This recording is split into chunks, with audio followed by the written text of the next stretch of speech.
Margaret Preston's voice was cold and absolute. Your claim has no basis. Ridgemont Estates has operated lawfully for 15 years. Refrain from further unfounded correspondence. Like 15 years of occupation could erase what the deed had. Proven since 1962, like building 1,847 homes, could override the fact that Crestview Development never purchased the land. What she didn't know? I had county records showing no recorded sale or lease. The internal emails where Crestview's CEO planned to build first and settle later. Gambling my great-uncle would die before taking action. And the financial audit proving she'd paid her husband's company $680,000. Without disclosure, $1,800. 47 homes on 2,500 acres, my family owned for 60 years. An HOA president covering up fraud rather than negotiating. A developer who built an entire town on stolen land. Margaret made the mistake every HOA president makes, assuming the quiet teacher who'd inherited land would be too intimidated to hire a lawyer or too naive to check the title records. She assumed wrong. This is the story of how an HOA president lost everything because she couldn't answer one question. Does your association hold title to this land? Because property law doesn't care how many homes you built. It cares whose name is on the deed.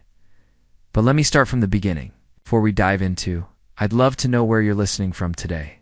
And don't forget to hit the like and subscribe buttons for more interesting stories. Just like this, the lawyer's office smelled like old leather and older money. I sat across from Eleanor Hartwick, senior partner at Hartwick & Stone, trying not to think about the fact that this single meeting probably cost more than I made in a week teaching high school history. To my great-nephew, Daniel Morgan, I leave all real property holdings in Cascade County, totaling approximately 2,500 acres, together with all mineral rights, water rights, and appurtenances thereto. My hands went numb. 2,500 acres. I'd met my great-uncle Raymond exactly 3 times in my life. Once at a family reunion when I was 7. Once at my grandfather's funeral when I was 15. And once at a diner 5 years ago, when he'd driven through town and called me out of the blue. That last meeting had been strange. He'd ordered coffee, asked about my job, then spent an hour complaining about developers, lawyers, and thieves in suits who think they can steal a man's land while he's still breathing. I'd assumed he was just bitter and paranoid. Old man ranting now, sitting in Eleanor's office. I wondered what he'd been trying to tell me. Is there a house? I asked. My voice sounding distant, Eleanor adjusted her glasses. The property is partially developed. What does that mean? I'm not entirely certain. Raymond's estate records are sparse. But the county assessor lists significant improvements on the parcels. She slid a property tax statement across the desk. Assessed value. $38,400,000? I stopped. Breathing $30-8 million. I made $54,000 a year. I drove a 12-year-old sedan. I had $8,000 in savings and $31,000 in student loans. And I'd just inherited property worth more than I'd earn in 700 years of teaching. That's a mistake, I said.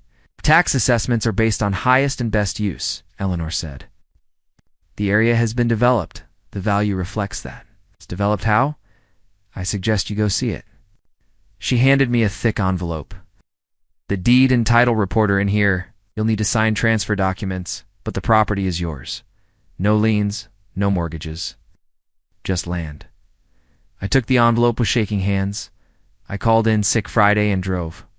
Out Saturday morning, the address was in Cascade County, 90 minutes east. I'd been through the area once, remembered rolling hills and farmland being carved up by new construction. I followed GPS down a state highway, then onto a pristine 4-lane road marked Ridgemont Parkway. Too nice, too new, landscaped medians.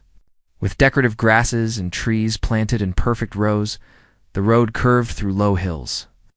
And then I saw them. Gates. Massive stone pillars topped with wrought iron lanterns. A sign in elegant script, Ridgemont Estates, a master-planned community. My stomach dropped. This wasn't farmland. This wasn't a cabin with some woods. This was a city. I pulled up to the gatehouse, hands sweating. A uniformed guard stepped out. Good morning. Who are you visiting? I'm not visiting. I stopped, unsure how to say it. I own property here. He smiled politely. Yes. Residents use the transponder lane. You'll need to register with the HOA office. Not a resident. I inherited land here. From Raymond Morgan. The guard's smile faded. There's no Morgan on the resident list. He didn't live here. He owned the land. The guard stared at me, then laughed at meanly, just confused. Buddy, there's 1,800 homes here. Shopping center, school, parks. You don't own this. I fumbled for the deed Eleanor had given me. This says I do. He barely glanced at it. You'll need to take that up with the HOA. I can't let you in without authorization. Can I park and walk?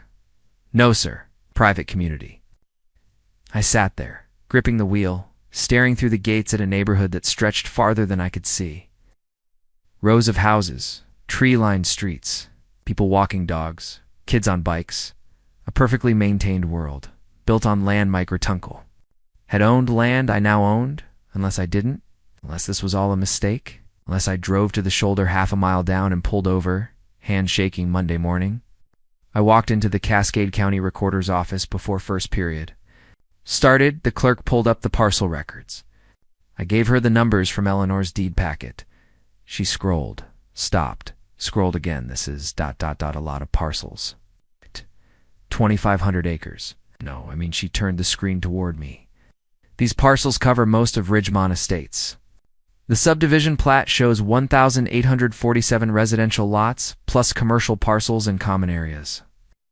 All of them trace back to one original deed holder. She highlighted a name, Raymond Morgan. That's my great-uncle. I inherited last month. She scrolled through more records. I don't see any recorded sale. No transfer of title from Raymond Morgan to Crestview Development. No ground lease, nothing, but they built houses. Subdivision plat doesn't transfer ownership, she said carefully. It's a development plan. You still need to buy the land or lease it before you build. Is there anything showing a sale? 10 minutes of searching? No. Based on recorded documents, title is still in Raymond Morgan's name, which means ... double quotes. She hesitated. It's yours now. My vision blurred. So they built 1,800 homes on land they don't own? I can't speak to private agreements, she said. But there's nothing recorded. And in real estate, if it's not recorded, it's not enforceable against third parties. I thought about Raymond in that diner. Thieves in suits. What are my rights? I asked. She looked uncomfortable. You'd need a lawyer. But generally, if you hold legal title and there's no recorded transfer, ... the land is yours. What's built on it is more complicated. Can I make them leave? I really can't give legal advice. She printed the parcel maps and handed them over. But you should talk to an attorney. Soon, I sent an email to the Ridgemont Estates HOA that night, kept it simple. Explained who I was, what I'd inherited, what the county records showed. Asked to meet and review documentation. The response came the next evening, Mr. Morgan. Ridgemont Estates has operated as a legally established homeowners association for 15 years. We have reviewed our records and find no basis for your claim. If you believe you have a legitimate legal interest, you are welcome to retain counsel and contact our legal representatives. Otherwise, refrain from further unfounded correspondence. Regards. Margaret Preston, President, Ridgemont Estates HOA. I read it 3 times.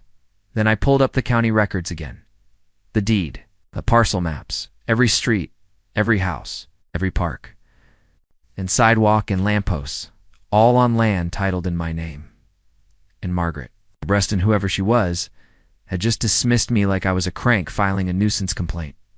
I sat back, anger rising for the first time since this started. I didn't want to evict 1,800 families. I wasn't interested in destroying people's lives, but I also wasn't going to be brushed off by someone living on land my family had owned, since before she'd ever heard of Ridgemont Estates. Raymond had tried to tell me. 5 years ago, in that diner. Thieves in suits who think they can steal a man's land? He'd known. He'd watched them build, and he'd done nothing. What? Why? I didn't have those answers, but I had the deed, and Margaret Preston had just made a critical mistake. She'd assumed I'd go away. I wasn't going away. I was going to get answers. I was going to get respect, and I was going to make damn sure that everyone in Ridgemont Estates, every single resident, living on my land understood exactly who owned the ground beneath their feet, not to punish them, but because the truth mattered, and somebody needed to finally tell it. I hired Catherine Reeves on a Thursday afternoon. Her office was smaller than Eleanor's, located in a strip mall between a tax preparer and a dental clinic. But her website said real estate disputes, and her consultation fee was $200. About what I could afford without dipping into the inheritance money. I wasn't sure it was real yet. She listened while I explained. The inheritance. The deed. The county. Records showing no transfer. The 1,800 homes sitting on land titled in my name. When I finished, she sat back and whistled softly. How much are we talking about in property value? Assessed at $38 million? And you're a teacher? High school history. She smiled slightly. Well, Mr. Morgan, you've either won the lottery or stepped into a legal nightmare. Possibly. Both. Which is it?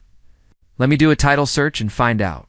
Catherine sent formal letters a week later, one to the Ridgemont Estates HOA, requesting all documentation related to land ownership and development agreements, one to Crestview Development. Group or what was left of it requesting the same.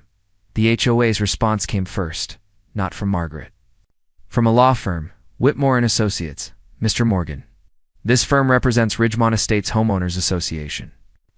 Your recent correspondence contains baseless allegations that threaten to destabilize a residential community of 1,847 families. Ridgemont Estates was lawfully developed, platted, and occupied beginning in 2009. The association holds clear authority over all common areas and infrastructure. Your claim to ownership is without merit and appears designed to extort settlement funds through threats of litigation. Be advised. Any further contact with HOA residents, board members, or staff will be considered harassment. Any public statements regarding your alleged ownership will be treated as slander. We are prepared to pursue all legal remedies, including damages and injunctive relief. You have 10 days to withdraw your claims or face legal action. Benjamin Whitmore. I read it twice, hands shaking. They're threatening to sue me, I told. Catherine over the phone?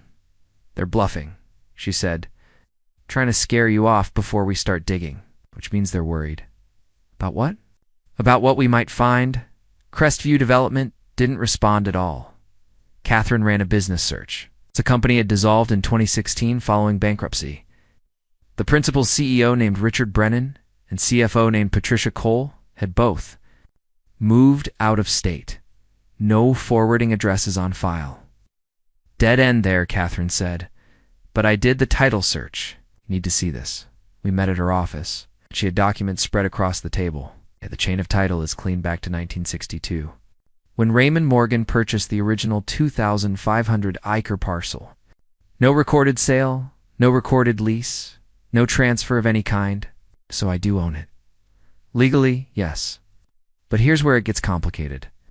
She pulled out the subdivision plat, dated March 2009. Crestview filed this with the county. Out. It shows there. Development plan lot divisions, street layouts, utility easements. The county approved it. Doesn't that mean they own the land? No, platting is just planning. You can file a plat without owning land. Happens all the time when developers are still negotiating purchase. The assumption is you'll finalize ownership before you start building, but they didn't. Apparently not. She showed me building permits. First permits issued July 2009. First homes sold in 2010. By 2011, they'd built and sold over 400 homes. Raymond died in 2011. I know. She pulled out a death certificate. August 2011, which means construction was happening on his land while he was still alive for 2 years. I stared at the timeline. Why didn't he stop them? It's the question. I spent the weekend going through Raymond's estate boxes. Eleanor had given me 3 bankers' boxes of personal papers when I'd signed the inheritance documents. I'd barely looked at them, mostly old tax returns, utility bills, receipts. Now I went through every page. I found the letters in the second box. The first was dated January 2007, from Richard Brennan at Crestview Development. Mr. Morgan. Further, to our conversation, Crestview Development Group is prepared to offer $8.5 million for the purchase of your 2,500-acre property in Cascade County. This represents a fair market value based on comparable rural land sales. We're prepared to close within 90 days. Please review the attached purchase agreement and contact us to discuss terms. There was no record of Raymond's response, but 3 months later, another letter. Mr. Morgan. We've revised our offer to $10.2 million to reflect your concerns about development potential. We believe this is more than generous for land currently zoned agricultural. However, we need to move forward. With planning and permitting, we'd like to close by September. Please advise then. October 2007, a different tone. Mr. Morgan. We're disappointed you've rejected our latest offer of $11.5 million. Yes. We've invested significant resources in planning based on good faith negotiations. Delaying further will impact project timelines and financing. We urge you to reconsider. It's our final offer. And then ... nothing. No acceptance. No rejection. No counter-offer. Just silence. Until March 2009. When Crestview filed the subdivision plat in July 2009. When they started building on land they didn't own. I called Catherine immediately. They just built anyway, I said. Raymond said no. So they ignored him and started construction. That's insane, Catherine said. That's fraud. Trespass, conversion. You can't just build on land you don't own. But they did. Did Raymond ever sue? File complaints? I searched through the remaining papers. I don't see anything. Maybe he was going to and died before he could. Or maybe she paused. Maybe he was waiting to see how far they'd go, letting them dig their own grave.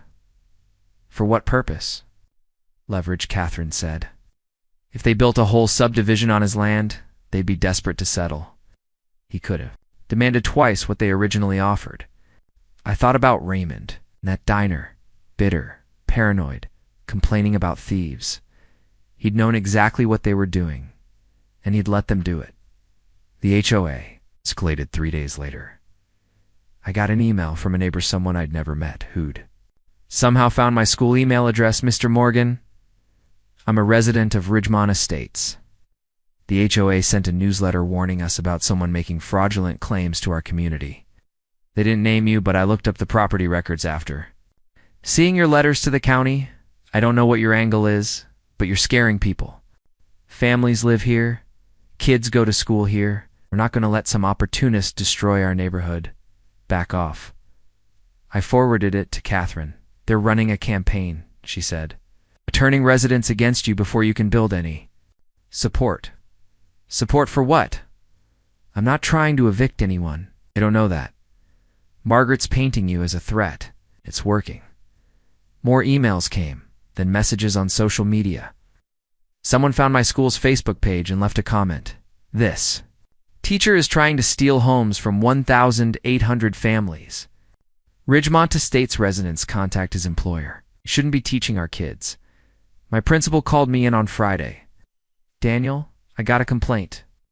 Something about you being involved in a property dispute. I inherited land, I said. There's a legal question about ownership. You trying to evict people? No. I'm just trying to understand what I own. He looked uncomfortable. Keep it off school channels, okay? Parents are already nervous about it. I left his office feeling sick. Catherine called that evening. I finished the title analysis, pulled every document filed in Cascade County related to Ridgemont Estates, and there is no valid transfer. No sale, no lease, no easement grants beyond utilities. The HOA has been operating for 15 years on land they have no legal right to occupy. How is that possible? Best guess? Crestview assumed Raymond would eventually settle. They built the first phase, sold homes, made money, kept building. By the time Raymond died, They had 400 homes occupied and millions in sales. His estate went into probate took years because he had no will initially, distant relatives fighting over assets. By the time it settled and you inherited, Crestview was bankrupt and gone. The HOA just kept operating, assuming everything was legal because it always had been, but it wasn't. No, the developer committed massive fraud, built an entire town on stolen land, then collapsed before anyone caught on. I sat down, dizzy. What happens now?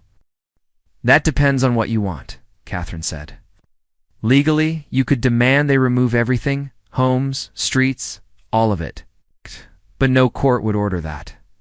Too many innocent homeowners. More likely, you'd force a settlement.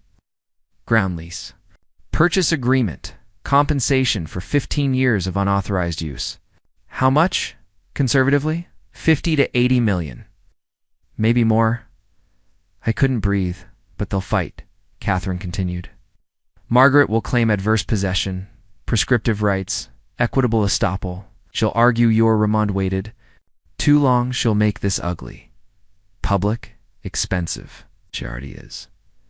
It'll get worse, Catherine said. You prepared for that? I looked out the window at my apartment. 1 bedroom.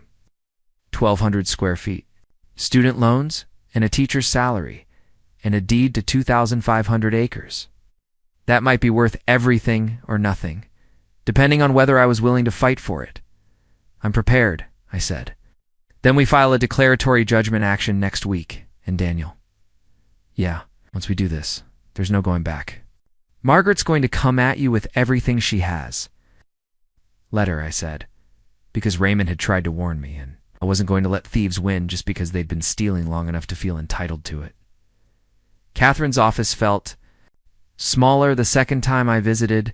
She had a new set of documents spread across the conference table, color-coded tabs, highlighted sections, post-it notes with question marks and exclamation points. I need you to understand the scope of what you own, she said, not bothering with pleasantries. This isn't just houses. She pulled out a zoning map. Different colors marked different land uses. Residential lots, 1,847 homes. That's the obvious part, but look, she pointed to green sections. 3 parks, 2 retention ponds, a community center with a pool and tennis courts. Yellow sections, commercial zone. Shopping center with 18 retail spaces, a grocery store, medical offices. Orange. The elementary school sits on a 5-acre parcel, still titled in Raymond's name. A school. It's built in 2012. The county leases it from. Well, they thought they were leasing it from Crestview, but Crestview never owned it. So technically, they've been operating a public school on your private land without a valid lease. I sat down. How did nobody catch this? 'Cause everyone assumed the developer did their job, Catherine said. The county approved permits based on the plat filing. Homebuyers got title insurance on their individual lots. Those are fine, by the way. You can't take people's houses, but everything else? She gestured at the map. Streets, sidewalks, utilities. Common areas. Commercial parcels all built on land the HOA and the county have been treating as public or HOA-owned for 15 years. She pulled out financial records. The HOA has collected approximately $47 million in dues since formation. They've issued $12 million in bonds for infrastructure improvements.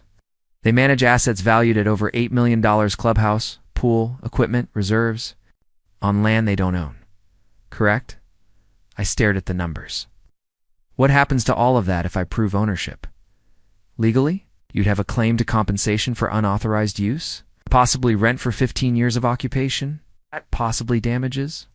For the bonds they issued using land they had no right to leverage, how much are we talking? She met my eyes. Conservatively, $60 to $90 million. The room tilted. It is not real. It's very real, Catherine said. But here's the thing, you'll never see most of it. The HOA doesn't have that kind of money. They'd go bankrupt. Homeowners would face special assessments they can't afford. It would be financial chaos. So what's the point? Leverage, she said. You use the legal reality to force a fair settlement. Long-term ground lease at below market rates. Maybe a one-time payment for past unauthorized use. Something that acknowledges your ownership without destroying 1,800 families. I nodded slowly. That's what I want.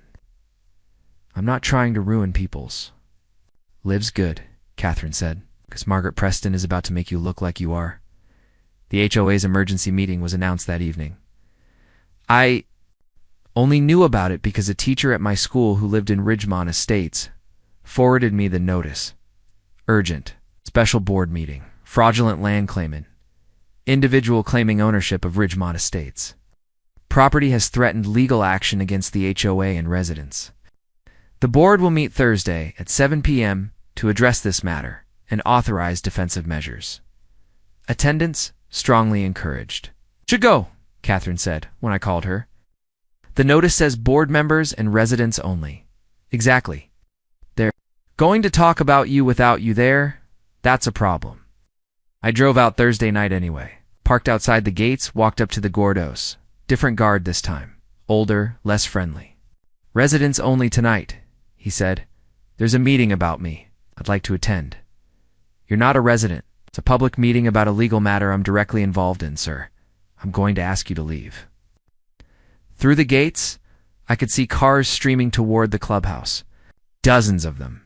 I stood there, helpless. While an entire community gathered to discuss my future without me, the local news picked it up the next day. HOA fights to protect community from land claim. The segment showed Margaret Preston standing in front of the Ridgemont Estates sign, looking calm and reasonable. We have a responsibility to protect 1,847 families who bought homes here in good faith, she said. This individual is attempting to exploit a clerical error to extort money from hard-working homeowners. We will not allow one person's greed to destroy our community. The reporter asked, what's your response to his claim that he legally owns the land?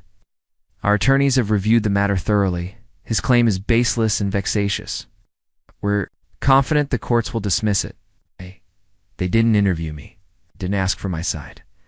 Just ran with Margaret's framing. Greedy opportunist versus innocent families. My phone started buzzing within an hour. Messages from people I'd never met. You're disgusting. These are people's homes. How much money do you want? Just name your price. And leave us alone. I hope you get what's coming to you.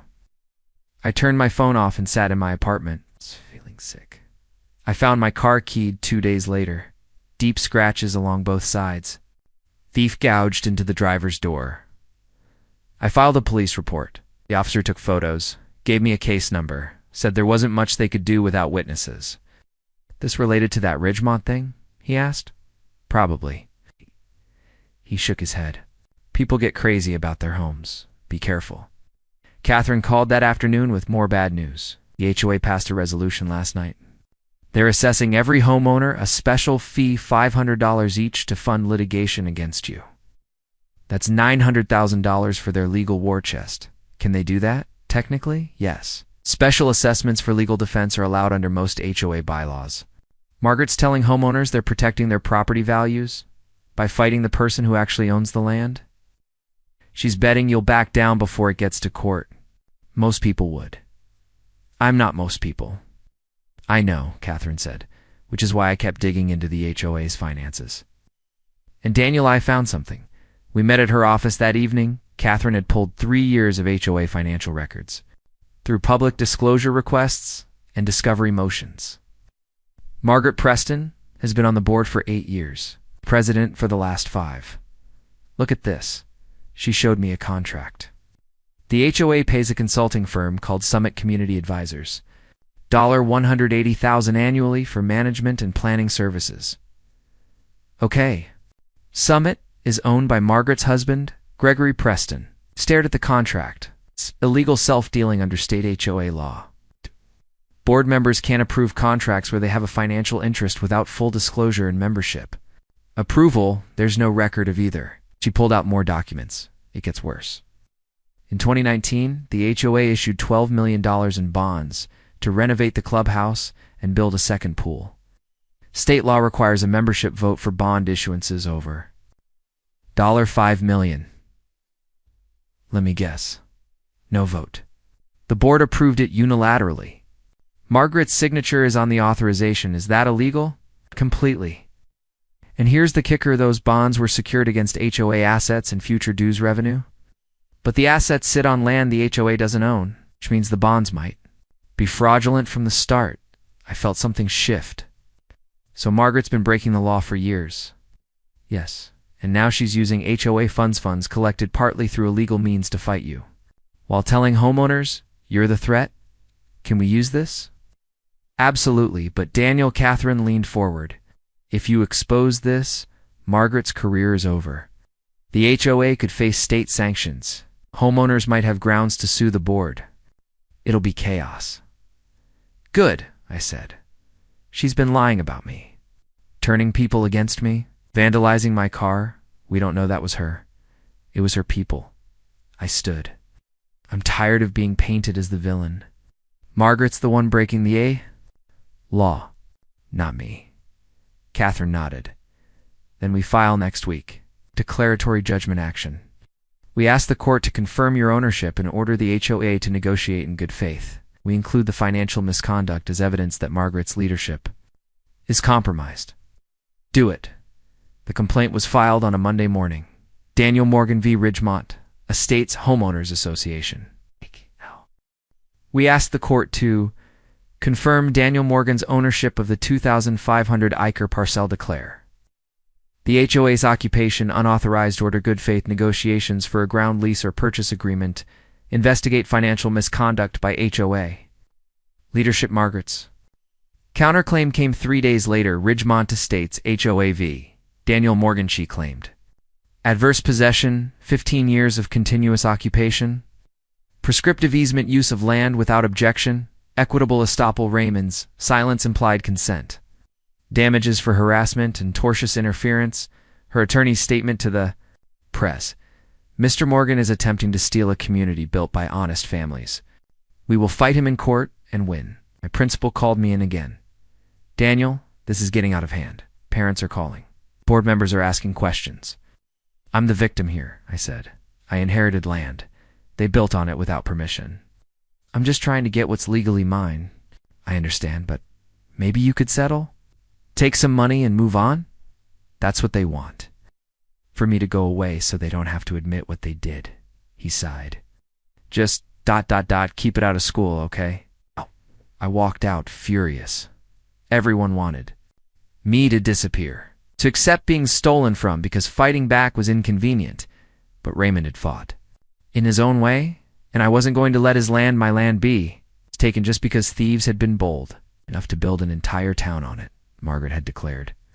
War, fine. She was about to find out exactly how expensive that war would be. The discovery process started like a slow-motion avalanche. Catherine filed 32 document requests. Tax records, HOA financials, meeting minutes, contracts, development agreements, correspondence with Crestview, title insurance policies, everything. Margaret's attorneys objected to 28 of them. Overly broad, unduly burdensome, protected by attorney-client privilege, irrelevant to the claims. Catherine filed motions to compel. The judge held a hearing. Whitmore. Judge Patricia Donnelly said, peering over her reading glasses, your client built an entire subdivision on land they claim to own. Mr. Morgan says they don't. Discovery into how that happened seems pretty relevant to me. Your Honor, the HOA's internal financial matters have no bearing on the title question. They do if Mr. Morgan is claiming unauthorized use and seeking compensation. The judge said, motion granted. You have 30 days to produce. Margaret's team appealed. Lost, delayed. Finally, 6 weeks after the original request, we got the first batch of documents, heavily redacted. Entire pages blacked out. Key contracts missing. Catherine filed sanctions motions. It took 4 months to get everything. But when we did, it was worth the wait. The smoking gun came from Crestview's bankruptcy records. Catherine had subpoenaed files. From the trustee handling the developer's collapse, boxes of internal communications, financial records, emails. Buried in the third box, an email chain from 2008 from Richard Brennan, CEO, TO, Patricia Cole, CFO subject. Morgan property acquisition. Status pet. Morgan's dug in at $11.5 million. Won't budge. We're already $400,000 into engineering and planning. Can't walk away now. Proposal. We move forward with phase 1 anyway. Get the plat approved, start infrastructure, sell 200 homes. By the time Morgan sees what we've built, he'll have no choice. But to settle, we'll have 200 families living there. Courts won't order demolition. We leverage that into a deal at our original price or better. Worst case, he sues. We settle for less than he's asking now. Best case, he dies or gives up, and we never pay. Thoughts? Patricia's response 2 days later. High risk, but I see the logic. If we can close 200 sales before he takes action, we're in a strong position. Proceed, but keep it quiet. Just don't document. This anywhere official? I read it 3 times, hands shaking. They knew, I said. They knew they didn't own the land and built anyway. Not just knew, Catherine said. They planned it. This was intentional fraud. They gambled Raymond wouldn't notice or wouldn't act fast enough. And when he died before they could settle, they just kept building. Can we use this? Destroys their adverse possession claim? Adverse possession requires hostile occupation, meaning without the owner's permission and without acknowledging the owner's rights. This email proves they acknowledged Raymond owned it. They were planning to buy it eventually. It's not hostile possession. That's trespass with intent to negotiate. Pulled out another document. In Look, Crestview went bankrupt in 2016. The trustees' report shows they owed $34 million to creditors and had $12 million in assets. The bankruptcy wiped out the company. There's no successor entity. No one left to hold accountable. So the HOA inherited a mess. The HOA is the mess, Catherine said. They've been operating on fraudulent foundations for 15 years. Margaret's been covering it up. The HOA's adverse possession claim fell apart in depositions. Margaret's attorney argued that 15 years of continuous, open occupation should vest ownership in the HOA regardless of what Crestview did. Catherine tore it to pieces. Adverse possession requires 5 elements under state law, she said during one hearing. Continuous, exclusive, open, notorious, and hostile possession. Hostile means without permission and without recognizing the owner's superior claim. She held up the Crestview emails.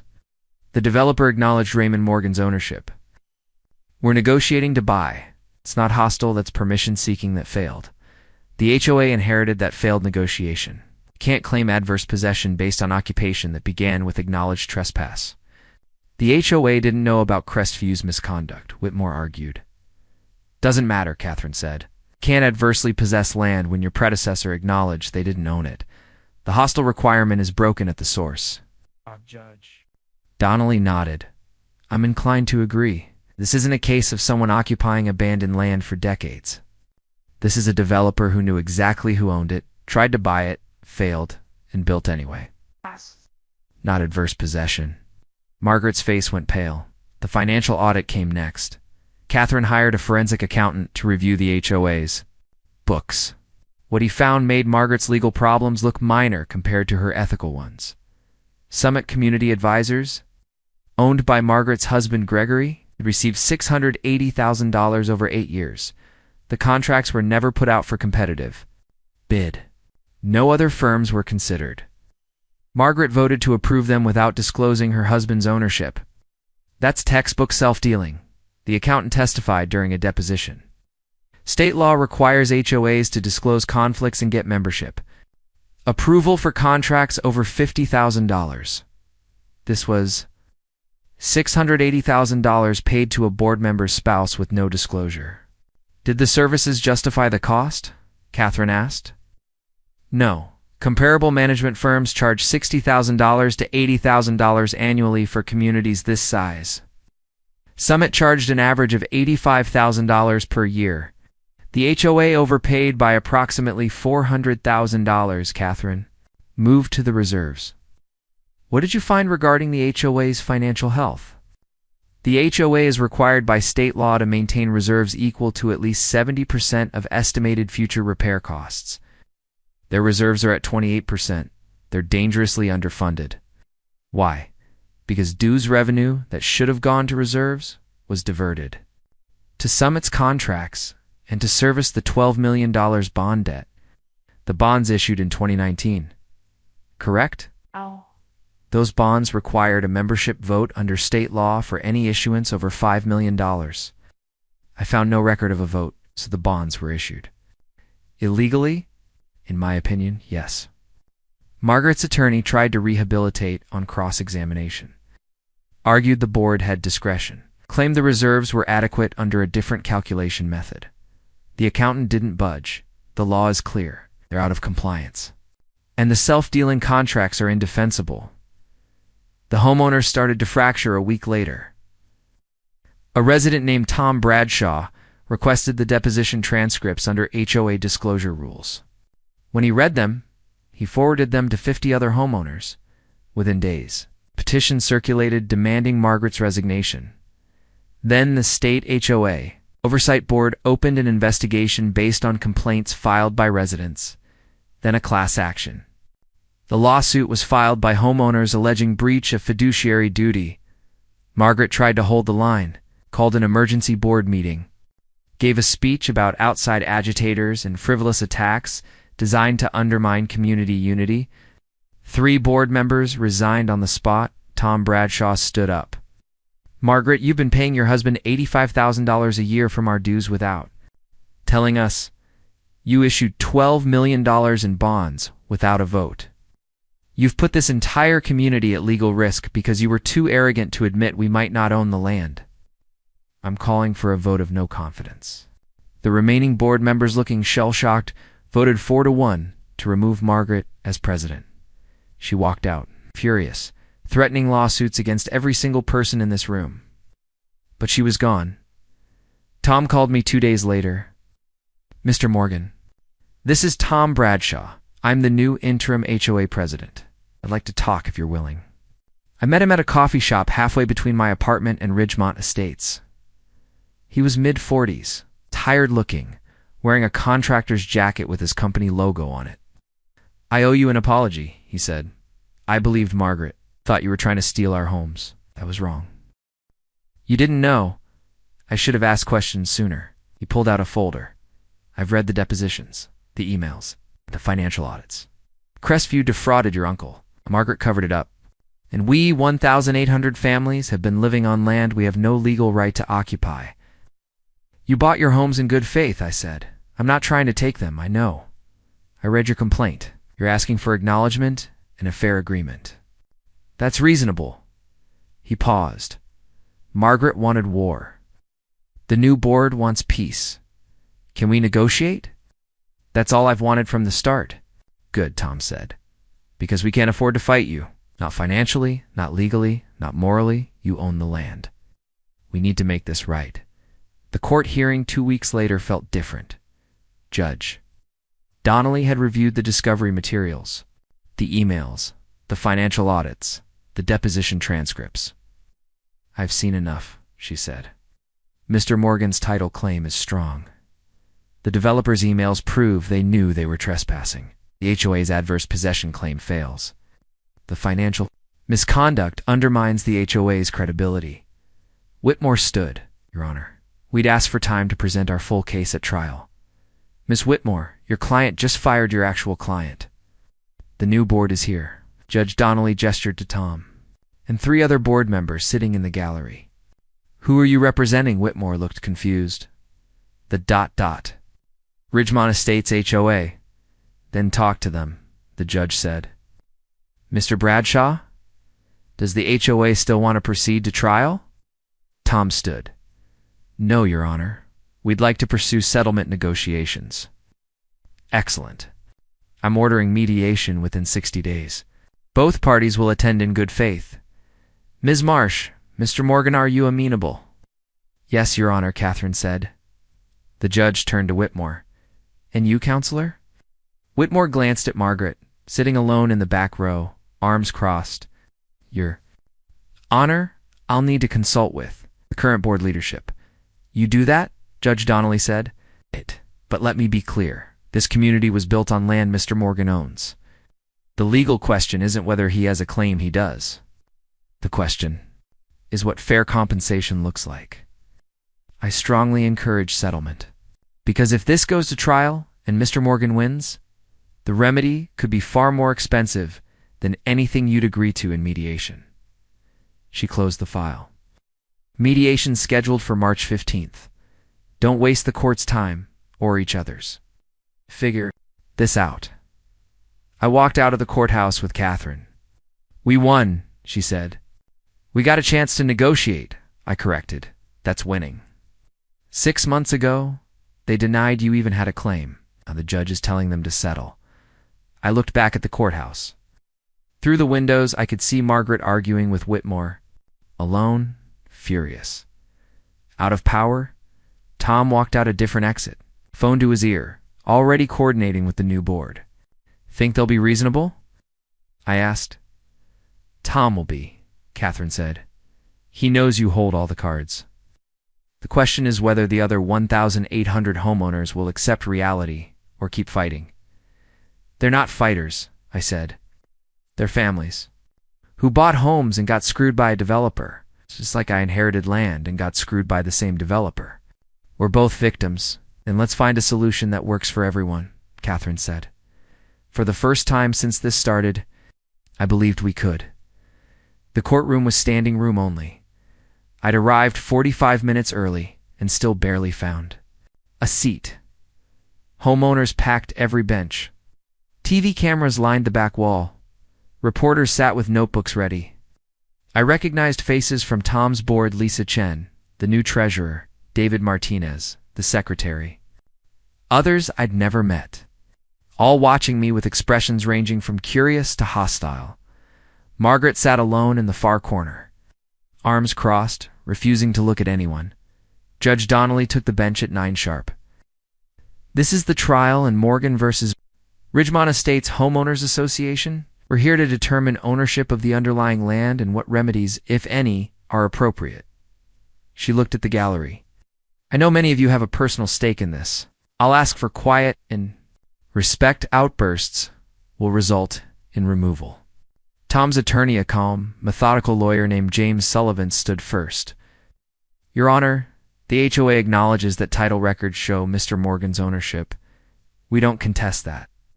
What we ask this court to consider is equity. 47 families purchased homes in good faith. They relied on title insurance, inspections, and the assumption that the developer had done its job. They've lived here for up to 15 years. They've paid dues, maintained property, built lives. He gestured to the gallery. These aren't squatters. They're homeowners who were defrauded by Crestview Development. Mr. Morgan inherited land, but these families invested their life savings. Equity demands. We recognize their reliance in fashion, a remedy that doesn't punish innocent people for a developer's fraud. Judge Donnelly made notes. Mr. Sullivan, are you arguing your clients own the land through adverse possession? Your Honor, we've withdrawn that claim. We're arguing equitable relief. Court-imposed ground lease or purchase agreement that protects homeowners while compensating Mr. Morgan fairly. Understood, Ms. Marsh? Catherine stood, carrying a single folder. Your Honor, my client doesn't dispute that homeowners acted in good faith. But good faith doesn't create ownership. The deed is clear. The title chain is unbroken. Crestview Development never purchased this land. They built on it anyway, knowing they were trespassing, gambling that the owner would settle or die before taking action. She opened the folder and pulled out the email chain. We have internal communications proving Crestview's CEO planned this. Fraud. Quote, we'll build first, settle later. By the time Morgan notices, we'll have sold 500 homes, and he'll have no choice but to deal. Murmurs rippled through the courtroom. That's not a good faith mistake, Catherine continued. Calculated theft. And when Crestview went bankrupt, the HOA inherited the consequences. Mr. Morgan has been patient. He's tried to negotiate. He was met with hostility, threats, and a smear campaign. All he's asking for is what the law guarantees, acknowledgement. That the land is his and fair compensation for 15 years of unauthorized use. Judge Donnelly nodded. Call your first witness. Catherine called me to the stand. I walked past rows of homeowners, feeling their eyes on me. Some sympathetic, most wary, a few openly angry. I raised my right hand and swore to tell the truth. Catherine took me through the basics: the inheritance, the discovery, the county records, my attempts to reach out to the HOA. "What did you want when you first learned about Ridgemont Estates?" she asked. "Answers," I said. I didn't understand how 1,800 homes could be sitting on land I'd just inherited. Wanted to know if there was a lease, a purchase agreement, something I'd missed. I assumed there had to be an explanation. And when you discovered there wasn't, I wanted acknowledgement. I wasn't trying to evict anyone. I just needed the HOA to admit I owned the land and work out a fair arrangement, did they? No. Margaret Preston accused me of fraud and extortion, threatened to sue me, turned the community against me, told the media I was trying to steal people's homes. Were you? No. I'm a high school teacher. I make $54,000 a year. This inheritance is the most valuable thing I've ever owned, and I wanted it treated with respect, not stolen because someone built on it without permission. Catherine nodded. "What do you want now?" I looked at the gallery. At Tom. At the homeowners watching me. "I want a fair agreement," I said. "I don't want to displace families. But I also won't be told I don't own land that legally belongs to me. My great-uncle fought Crestview for years. They tried to lowball him, and when he said no, they built anyway, not letting them win just because they died and left the HOA. Holding the bag, Sullivan cross-examined, trying to paint me as inflexible, opportunistic. "You inherited this land for free, correct?" "I inherited it from family." "You didn't pay for it? My great-uncle paid for it in 1962? And now you're asking for millions in compensation for land you didn't buy?" "I'm asking for compensation for 15 years of unauthorized use," I said. "If someone built a house in your backyard without permission, would you let them keep it for free?" "These aren't houses in a backyard, Mr. Morgan. These are 1,800 families living on land they don't own," I said. "I didn't create that problem. Crestview did. And Margaret Preston made it worse by lying about it instead of fixing it." Sullivan tried to push further. I didn't break. Catherine had prepared me too well. The trial lasted 3 more days. Tom testified about the HOA's finances. The bond debt, the reserve shortfall, admitted they couldn't afford to buy the land outright. A title expert confirmed the deed chain, the lack of any transfer, the validity of my ownership. A land appraiser testified the 2,500 acres were worth between $95 million and $120 million. Based on current development and use, the courtroom gasped. Sullivan tried to argue. "The value should be based on 2007. Agricultural prices may be $12 million since that's what Crestview should have paid," Catherine countered. "The developer's fraud doesn't cap Mr. Morgan's compensation. He's entitled to fair market value for what was actually built, not what should have been negotiated 16 years ago." Judge Donnelly took it all in, made notes, asked clarifying questions. On the 4th day, she called both sides to the bench. "I've heard enough," she said. "I'm ready to rule." The courtroom went silent. Judge Donnelly opened her file and looked at the gallery. "This case presents a conflict between legal rights and human realities. I'm going to address both." She turned to me. "Mr. Morgan, the title evidence is unambiguous. You own the land. All 2,500 acres. The deed is valid. The chain of title is clean. No sale, no lease, no transfer ever occurred. Dear great-uncle owned it. You inherited it. That's the law." Oh. Relief washed over me. However, the judge continued, "The developer's conduct was fraudulent. Crestview Development knowingly trespassed, built an entire subdivision, and gambled they could force your uncle into a settlement. They were wrong. They went bankrupt before resolving it. The HOA, acting in good faith initially, has been operating on a foundation of fraud for 15 years. She looked at the homeowners. The families living here are innocent, bought homes relying on title insurance and the legal system. They've paid mortgages, raised children, invested in this community. This court will not order mass evictions. Equity forbids it," Tom exhaled. "But equity also requires acknowledging Mr. Morgan's rights. He didn't ask for this mess. He inherited it. and he's entitled to fair compensation. Judge Donnelly closed the file. Here's my ruling. Title to the 2,500 acres is confirmed in Daniel Morgan. The HOA's occupation is unauthorized and must be remedied. However, I'm not ordering demolition or displacement. Instead, I'm ordering the parties to negotiate a ground lease or land purchase agreement within 120 days. She outlined parameters. The lease rate or purchase price must reflect fair market value, not depressed value based on the developer's fraud. Mr. Morgan cannot be forced to accept below market terms. However, homeowners cannot be displaced or subjected to unconscionable costs. The agreement must balance legal ownership with equitable protection. She appointed a special master, a retired real estate judge, to oversee negotiations and report back. Impose terms, but I strongly encourage settlement. Hey, your neighbors. You'll be living with whatever we decide here. Make it something you can all accept. She gavelled. Court adjourned. The courtroom erupted. Some homeowners looked relieved, others angry. A few were crying. Margaret stood and stormed out, shoving past reporters without a word. Tom walked over to me, hand extended. Mr. Morgan, you won. Congratulations. I shook his hand. I didn't want to win. I wanted fairness. You got both, Tom said. And now we need to figure out how to make this work. Can we talk? Off the record, just neighbors trying to solve a problem? Lisa Chen joined us, looking nervous. We can't afford to buy the land outright. The HOA is broke, but we can structure a lease. Something fair, long-term, affordable for residents. What I want, I said. I'm not trying to get rich off this. I just want acknowledgement and a fair deal. Tom nodded. Then let's build one. Together. Catherine touched my arm. Daniel, you don't have to negotiate now. You have all the leverage, I know, I said. But leverage isn't the same as being. Right, the judge confirmed I own the land. That's enough. Now I want to do what Raymond should have been able to do 16 years ago. Make a fair deal that respects everyone. Tom smiled. Then let's get to work. We walked out of the courthouse together, me, Tom, Lisa, and Catherine, while reporters shouted.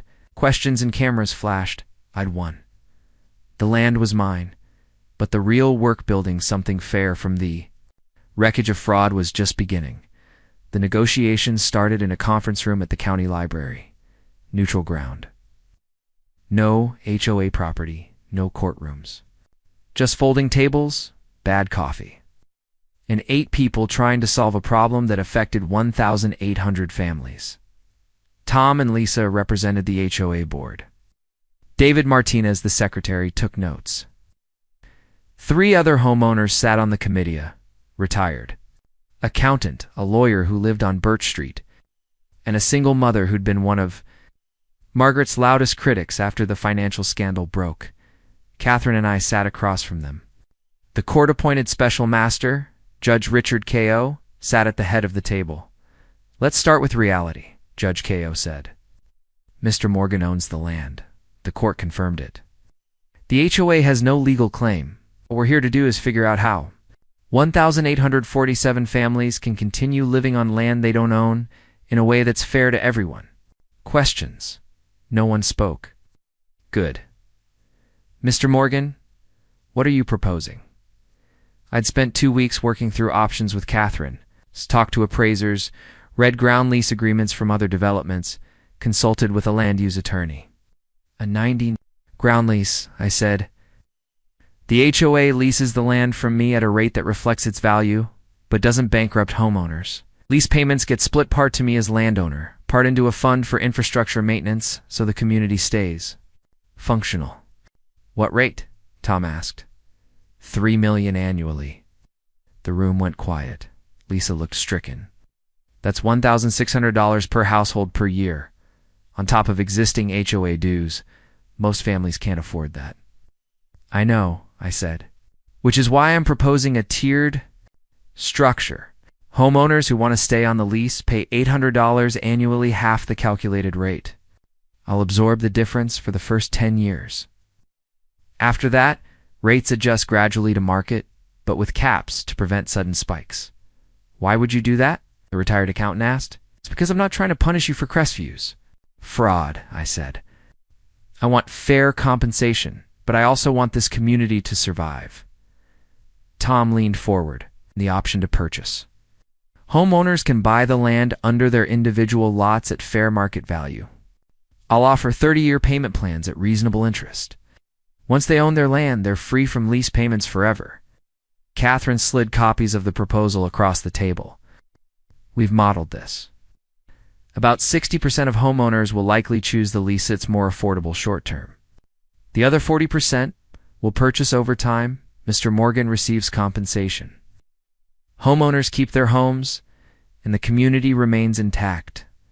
Judge K.O. reviewed the terms. This is generous, Mr. Morgan. It's fair, I said. Raymond fought Crestview because they tried to lowball him, not doing the same thing to these families. They're victims, too. The settlement took 6 weeks to finalize. The HOA had to amend its governing documents, reform its bylaws, and restructure its finances. Tom insisted on transparency measures that went beyond state requirements. New bylaws included mandatory financial audits every year, published online within 30 days, no self-dealing. Board members had to recuse from any vote involving family or financial interest. Selected oversight committee. 5 homeowners, not on the board, with authority to review contracts and flag concern spending caps. Any contract over $25,000 required membership approval, up in meetings. All board sessions recorded and minutes posted publicly. We're not letting another Margaret happen. Tom said during one negotiation session. I also retained limited oversight rights, not to run the HOA, but to protect the land. Any structural changes to common areas, new construction, or amendments to the lease required my written approval. It wasn't control, it was a safeguard. You're the landowner, Lisa said. You should have a say in what happens to your property. Membership voted to approve the settlement 1,600-42118. Margaret's fall was swift and total. The state HOA Oversight Board completed its investigation 2 months after the trial. Their findings were damning. $680,000 in self-dealing contracts to her husbands. Firm illegal bond issuance without membership vote, failure to maintain required reserves, misuse of HOA funds for personal legal defense. She was banned from serving on any HOA board in the state for life. Fined $50,000. Ordered to repay $340,000 in improper payments. Her husband's consulting firm dissolved. They listed their Ridgemont Estates home for sale within a week. I saw her once more loading boxes into a moving truck on a Saturday morning. She looked smaller, older, defeated. She saw me watching from across the street. For a moment our eyes met. She looked away first. I didn't feel vindicated, just sad. She'd built her identity around control. When that control was challenged, she'd chosen lies over honesty, power over fairness. It had destroyed her. The truck pulled away an hour later. I never saw her again. The town hall happened 3 weeks after the settlement was finalized. Tom had organized it. Rented out the high school auditorium because the clubhouse wasn't big enough. Over 800 people showed up. I stood on stage, nervous, while Tom introduced me. Most of you know Daniel Morgan from the lawsuit. Some of you believe things about him that weren't true. I did too. But after working with him for 3 months, I can tell you this. He's not here to hurt us. He's here to fix a mess none of us created. Applause hesitant at first, then stronger. I stepped to the microphone. I'm not good at public speaking, I said. I teach teenagers who'd rather be on their phones. So I'll keep this simple. Nervous laughter. Never wanted your homes? I didn't inherit this land to become a landlord or get rich. I inherited it because my great-uncle held on to it when developers tried to cheat him. He knew what it was worth. And when they built on it anyway, well, I don't know what he was planning. Died before he could finish the fight. I paused. But I do know he wouldn't want 1,800 families punished for a corporation's fraud. And neither do I. The settlement we've reached isn't perfect. Some of you will pay lease fees. You shouldn't have to. Some will buy land you thought you already owned? That's not fair. But it's fairer than the alternative. A man in the third row raised his hand. What's the alternative? Me exercising full legal rights, I said. Charging market rate lease fees $3,200 per household annually, or demanding the HOA purchase the land outright for $100 million. Filing for ejectment and letting a court decide who stays and who goes. The room went silent. I didn't do any of that, because I'm not interested in winning. I'm interested in fairness. You were lied to by Crestview. You were lied to by Margaret. I'm not going to be the third person to lie and say this situation is anything other than what it is. Complicated, painful, and fixable if we work together. A woman in the back stood. Why should we trust you? Because I'm giving you a choice. I said, lease or purchase. Pay annually or pay over time. Stay or sell and leave. I'm not forcing anyone to do anything. I'm just asking you to acknowledge reality. This is my land. You're living on it, and we need an agreement that respects that. The questions continued for an hour, some angry, some confused, some genuinely curious. By the end, the mood had shifted. Not to gratitude, I didn't expect that, but to understanding. They'd been lied to. I'd been patient. And together, we'd found a way forward that didn't destroy anyone. The financial implementation rolled out over the next 6 months, 1,247. Households chose the ground lease option. Payments started at $67 per month, manageable for most families. Less than a car payment, 600 households opted to purchase. I set up payment plans. 30 years, 4.5% interest, no prepayment penalties. Several families paid cash outright.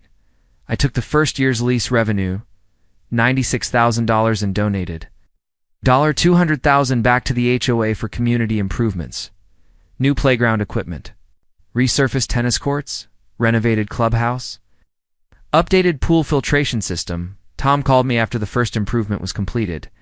You didn't have to do this. I know, I said. But if I'm going to be the landowner here, I want the community to thrive that benefits everyone. People are noticing, he said. They're starting to see you as a neighbor, not an outsider. Good, I said, because I'm not going anywhere. The case made national news. The town built on stolen land. How one inheritance exposed a developer's fraud. It ran in the Washington Post.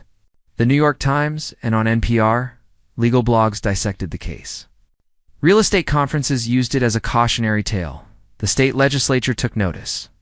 6 months after the settlement, they passed the Residential Development Transparency Act. It required developers to prove clear title before filing subdivision. Plats enhanced title insurance requirements for all new developments, mandatory disclosure to home buyers if land is leased. Not own criminal penalties for developers who build on land without legal authority. Bill cited Morgan v. Ridgemont Estates in the preamble. A legislator called me, "You've changed how development works in this state. Developers can't pull a Crestview anymore." I didn't feel like a hero. I felt like someone who'd inherited a mess and refused to make it worse. I sat on Tom's back deck one evening, 6 months after the settlement, watching the sun set over Ridgemont Estates. "You could have destroyed us," Tom said. "Legally, you had every right." "I had the power," I corrected. "Rights and power aren't the same thing." "What's the difference?" "Rights are what the law gives you. Power is what you do with them." I sipped my beer. "I had the right to evict everyone, charge maximum rates, make your lives hell. But that would have been using power without responsibility. Just like Margaret did." "You're nothing like Margaret." "I could have been," I said, "if I'd wanted revenge more than fairness." Tom nodded. "Well, for what it's worth, thank you. You saved this community." "We saved it," I said. Together, and sitting there, watching families walk dogs and kids ride bikes on streets built on land my family had owned for 60 years, I realized something. I'd won the legal battle, but we'd won something better. A future built on honesty instead of fraud. On fairness instead of exploitation. On neighbors working together instead of fighting. Raymond had held on to this land because he knew what it was worth. I'd kept it for the same reason. Not the money, the principle. And now, finally, Everyone in Ridgemont Estates understood that 2 years after the settlement. I sat across from a nervous law student in a coffee shop near campus. Her name was Rachel Kim, third year at the State University studying property law. She'd emailed me through the school after her professor assigned my case as required reading. "I have a question that's been bothering me," she said, notebook open, pen ready. "Okay, you had total leverage. The court confirmed you owned everything, the land, the streets, all of it. You could have forced them to pay market rates, demanded $100 million, made them all pay or leave. Why didn't you?" I stirred my coffee, thinking about how to answer. "What do you think I should have done, honestly?" She leaned forward. "I think you left money on the table. My professor said the land was worth $95 million minimum. You settled for a lease structure that'll take 40 years to reach half that value. You could have squeezed them. I could have," I agreed. I looked out the window at the street. People walking, living their lives, going about their day without fear that someone would use legal power to destroy them. "'Cause ownership without responsibility is just another form of tyranny," I said. "I owned the land. Legally, clearly, unquestionably. But 1,800 families had built lives there. They'd been defrauded by a developer, misled by their HOA president, and caught in a mess they didn't create. I could have used my ownership to punish them, or I could have used it to build something fair. But you gave up millions, I gave up nothing," I interrupted gently. "I inherited land I didn't pay for. I'm receiving lease payments and purchase installments that'll total $60 million over 30 years. I'm financially secure for life. What did I give up? The chance to be cruel? The opportunity to exploit people who were already victims?" Rachel wrote something in her notebook. "My professor said you showed restraint. I showed responsibility." I corrected. "There's a difference. Restraint implies I wanted to punish them and held back. I didn't want revenge. I wanted acknowledgement. I wanted them to understand the land was mine, to treat me with respect, and to build an agreement that worked for everyone. That's not restraint. That's just being a decent human being. But Margaret Preston, the HOA president, she fought you, lied about you, made your life hell. She did. And she lost everything because of it. Her position, her reputation, her home. I didn't have to destroy her. Her own choices did that." Rachel looked at me. "Do you think she learned anything?" "I think she learned that power without accountability doesn't last," I said. Whether she learned why that matters, I doubt it. The community had transformed in ways I hadn't expected. Tom Bradshaw served his third consecutive term as HOA president. Lisa Chen remained treasurer. David Martinez had stepped down, replaced by a retired teacher named Patricia, who brought the same known sense energy to budgets that she'd brought to classroom management. The HOA published quarterly financial reports. Online, detailed, transparent, audited by independent accountants. Reserves had climbed back to 82% of required levels. Dues stayed flat for 2 consecutive years. Because they'd eliminated waste and renegotiated contracts at competitive rates. Violations dropped to near zero. Not because the rules disappeared, but because the board enforced them reasonably. Genuine safety issues got addressed. Petty aesthetic complaints got ignored. "We're not the HOA police," Tom told me once. "We're the HOA service providers." Big difference. The community had started an annual event, Founders Day. It wasn't about me, though they'd asked me to speak the first year. It was about acknowledging the land's history, Raymond's ownership, the fraud Crestview committed, the settlement that saved the neighborhood. They'd installed a plaque near the main gates. Ridgemont Estates, built 2009 to 2014, on land owned by the Morgan family since 1962, established through fair agreement. 202 for a community built on honesty, transparency, and respect for Allied. Cried the first time I saw it. I met Tom and Lisa for coffee on a Saturday morning. 2 years to the day after the settlement was finalized, we sat in the clubhouse, cafe renovated with funds from the lease payments I'd donated back to the community. "We almost lost everything," Lisa said, stirring sugar into her latte. "If you'd been vindictive, if you'd demanded maximum payment or forced sales, half these families would have had to leave. You didn't lose anything that was actually yours." I said, You lost the illusion that you owned land you didn't. That's different, Tom nodded. Still, you could have made it brutal. You chose not to. It wasn't a choice, I said. It was the only option that made sense. I wanted fairness, not destruction. Was it worth it? Lisa asked. The fight, I mean? The legal fees, the stress, the harassment. I thought about the keyed car, the threatening emails, the principal calling me in, the months of uncertainty and fear. Yes, I said, because the alternative was letting fraud win. Margaret and Crestview stole from my uncle. Then they tried to gaslight me into thinking I was wrong for asking questions. If I'd walked away, they would have kept doing it to others. Well, Tom said, you didn't just win, you changed things. The state law that passed, the new title requirements, that's because of you. That's because of Raymond, I corrected. He's the one who fought them first. I just finished what he started. The case had indeed traveled far. I'd been invited to speak at 3 law schools, 2 property rights conferences, and a local government symposium on development oversight. I'd declined most, but accepted one a panel at the State Bar Association on ethical resolutions to complex title disputes. A professor from Georgetown wrote a law review article analyzing the case, titled Morgan v. Ridgemont Estates, Balancing Legal Rights and Equitable Remedies in Mass Development Fraud. I'd read it twice and understood maybe half, but the conclusion stuck with me. Morgan demonstrates that legal victories need not be Pyrrhic.